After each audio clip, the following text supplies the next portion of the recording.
मैंने सोचा क्यों ना कॉमन वाइफ की बात को सुना जाए, जाना जाए उनको पतियों से क्या शिकायत होती है और पतियों की भी सफाई सुन ली जाए। फिर मैं आपको इस प्रॉब्लम का परमानेंट सोल्यूशन बता दूंगी। हस्बैंड तो काफ़ी अच्छे हैं, मुझे उनसे ज़्यादा कुछ शिकायत तो नहीं है, बट एक शिकायत है कि वो उनको गुस्सा बहुत जल्दी आता है और गुस्सा इतना ज़्यादा आता है कि उस क्षण मुझे बिल्कुल अच्छा नहीं लगता। मेरी वाइफ से शिकायत ये है कि वो सिस्टमेटिक करने की कोशिश ज़्यादा करती है, सारी चीज़ें घर में सब चीज़ें अपनी जगह पे सही रखी हो, कोई चीज़ें इधर-उधर फैली नहीं हो, वो थोड़ा मुश्किल होता है। कहीं आउटिंग का प्लान बनाते हैं कुछ कि आज यहाँ घूमने, वहाँ पर कुछ नहीं है, देखने के लिए कुछ जगह नहीं है। आउटिंग में वो थोड़े से बचते हैं, दूर भागते हैं। उनको फैमिली के साथ टाइम देना ज़्यादा पसंद है और हम ये चाहते हैं कि कभी-कभी हम बच्चों को लेके थोड़ा-सा बाहर निकलें। मेरा जो नेचर ऑफ जॉब है उसमें टाइम की बहुत ही शॉर्टेज होती है और जब भी मुझे छुट्टी होती है वो चाहती है कि छुट्टी पे मैं उनको कहीं पे शॉपिंग पे या फिर कहीं सिनेमा लेकर जाऊं। मैं चाहता हूं कि उस दिन मैं घर पे रेस्ट करूं। यही मेरी एक उनसे शिकायत है कि वो मुझे समझने की कोशिश करें। कितनी मजेदार नोकझोंक थी, लेकिन मुझे तो ये प्रॉब्लम सॉल्व करनी ही है ना। तो आपको पति पत्नी के बीच होने वाली दिक्कत दूर करने का उपाय बताती हूँ।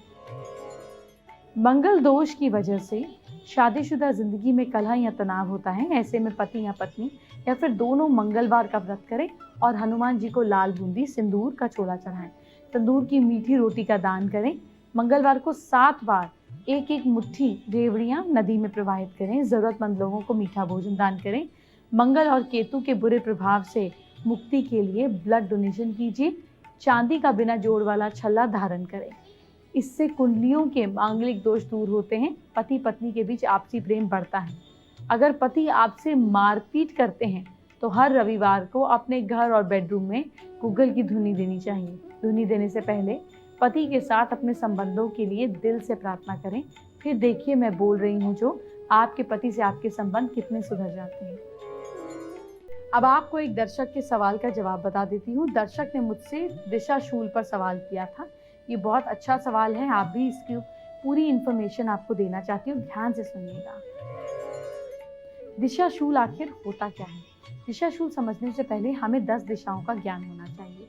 हमें सबसे पहले आप पढ़ा है कि 4 दिशाएं होती हैं, वास्तव में 10 होती हैं। ईस्ट, वेस्ट, नॉर्थ और साउथ, ये 4। उसके बाद नॉर्थ ईस्ट, साउथ वेस्ट और नॉर्थ वेस्ट, ये हो गई 8 दिशाएं। इसके बाद आकाश और पाताल, तो 10 दिशाएं। हमारे सनातन धर्म में हमेशा 10 दिशाओं का ही वर्णन किया गया है। जैसे हनुमान जी ने युद्ध में इतनी आवाज़ की कि उनकी आवाज़ 10 दिशाओं में सुनाई दी। हम ये भी जानते हैं कि प्रत्येक दिशा के देवता होते हैं। अब समझिए दिशाशूल होता क्या है। दिशाशूल वो दिशा है जिसकी तरफ यात्रा नहीं करनी चाहिए। हर दिन किसी एक दिशा की ओर दिशाशूल होता है। सोमवार और शुक्रवार को ईस्ट में होता है, यानी कि ईस्ट की तरफ नहीं जाना चाहिए। रविवार और शुक्रवार को वेस्ट होता है, यानी कि वेस्ट की तरफ नहीं जाना चाहिए। मंगलवार और बुधवार को उत्तर, यानी कि नॉर्थ की तरफ नहीं जाना चाहिए।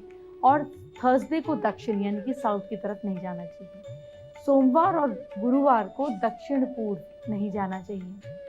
संडे और फ्राइडे को साउथ वेस्ट की तरफ नहीं जाना चाहिए। मंगलवार को नॉर्थ वेस्ट की तरफ नहीं जाना चाहिए। बुधवार को और सैटरडे को नॉर्थ ईस्ट की तरफ नहीं जाना चाहिए। लेकिन अगर एक ही दिन यात्रा करके वापस आ जाना हो तो ऐसी कंडीशन में दिशाशूल का विचार नहीं किया जाना चाहिए।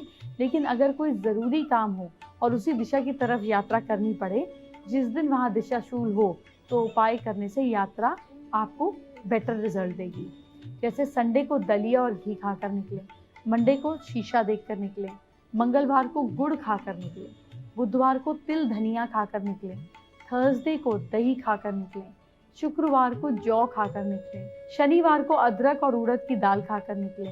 दिशाशूल का इतना विचार नहीं किया जाता, लेकिन अगर किसी के जीवन का बहुत ज़रूरी काम है तो दिशाशूल का ज्ञान होना आपकी आने वाले रास्ते की बाधाओं को दूर कर सकता है।